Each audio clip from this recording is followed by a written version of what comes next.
ক্লাসে সপ্তম শ্রেণীর বাংলা পরীক্ষার ঠিক আছে এক কথায় প্রশ্নের উত্তরগুলো আমরা করতে চলেছি।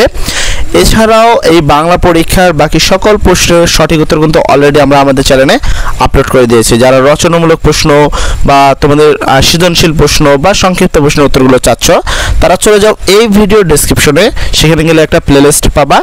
সেই প্লেলিস্টে গেলে তুমি তোমার বাংলার সকল প্রশ্নের সঠিক উত্তর পেয়ে যাবা। ঠিক আছে, আশা করি তোমরা যারা বাকি প্রশ্নের উত্তরগুলো চাচ্ছ তারা অবশ্যই আমাদের এই প্লেলিস্টে গিয়ে বাকি প্রশ্নের সকল উত্তর দেখে নেবা। ও আরেকটা কথা, যদি কেউ নতুন হয়ে থাকো আমাদের এই চ্যানেলে তাহলে অবশ্যই আমাদের চ্যানেলটি সাবস্ক্রাইব করে আমাদের পাশে থাকবা।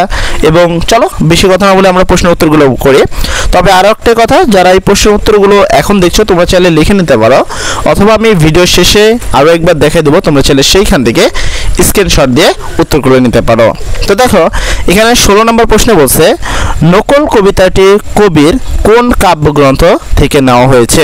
সেক্ষেত্রে 16 নম্বর প্রশ্নের উত্তর হবে পাখির কাছে ফুলের কাছে।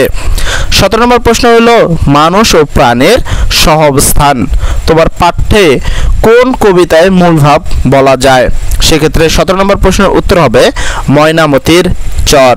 তারপর 18 নম্বর প্রশ্ন হলো উদাহরণ দেওয়ার আগে কোন জ্যোতিচিহ্ন বসে।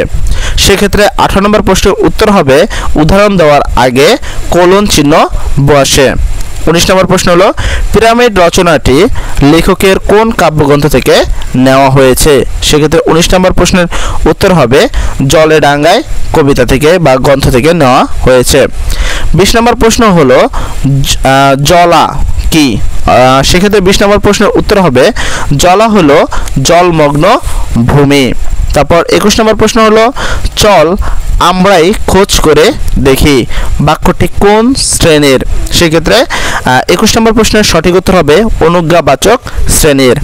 তারপর 22 নম্বর প্রশ্ন হলো উপহার পাওয়ার ব্যাপারটা অবশ্যই সম্মানের। এই বাক্যে উপহার শব্দটি কি যোগে গঠন করা হয়েছে।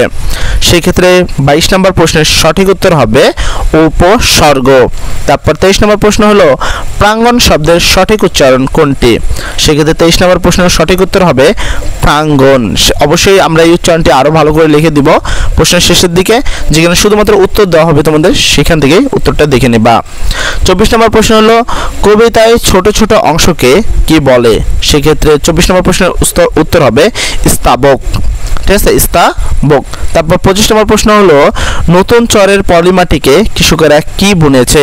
সেক্ষেত্রে 25 নম্বর প্রশ্নের উত্তর হবে কলাই। এই হলো তোমাদের 25টি সঠিক এক কথায় প্রশ্নের উত্তর। যারা এই উত্তরটি বুঝতে পারছো অবশ্যই লাইক করবা। যারা বাকি সকল প্রশ্নের উত্তর চাচ্ছ তারা চলে যাও এই ভিডিওর ডেসক্রিপশনে, সেখানে গেলে একটা প্লেলিস্টের লিঙ্ক পাবা।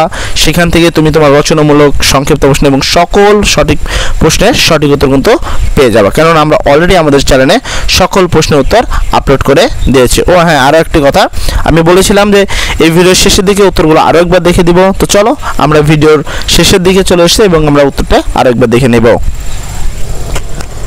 পাখির কাছে ফুলের কাছে 17 নম্বর প্রশ্নের উত্তর ছিল ময়নামতির চর। 18 নম্বর প্রশ্নের উত্তর ছিল কোলন। 19 নম্বর প্রশ্নের উত্তর ছিল জলে ডাঙ্গায়। 20 নম্বর প্রশ্ন হলো জলমগ্ন ভূমি। 21 নম্বর প্রশ্নের উত্তর ছিল অনুজ্ঞাবাচক। 22 নম্বর প্রশ্নের উত্তর ছিল উপসর্গ। 23 নম্বর প্রশ্নের উত্তর হলো প্রাঙ্গণ। 24 নম্বর প্রশ্ন হলো স্তবক। 25 নম্বর প্রশ্নের উত্তর হলো কলাই। এই হলো তোমাদের প্রশ্নের সঠিক উত্তর। যারা এখন পর্যন্ত ভিডিওতে বহাল রয়েছে কিন্তু আমাদের চ্যানেলটি এখনও সাবস্ক্রাইব করনি তারা অতি তাড়াতাড়ি আমাদের চ্যানেলটি সাবস্ক্রাইব করে আমাদের একজন ফ্যামিলি মেম্বার হয়ে যাও। সর্বোপরি কথা, সবার পরীক্ষা যেন ভালো হয়, সবার জন্য দোয়া করি। সবাই ভালো থেকো। আসসালামু আলাইকুম।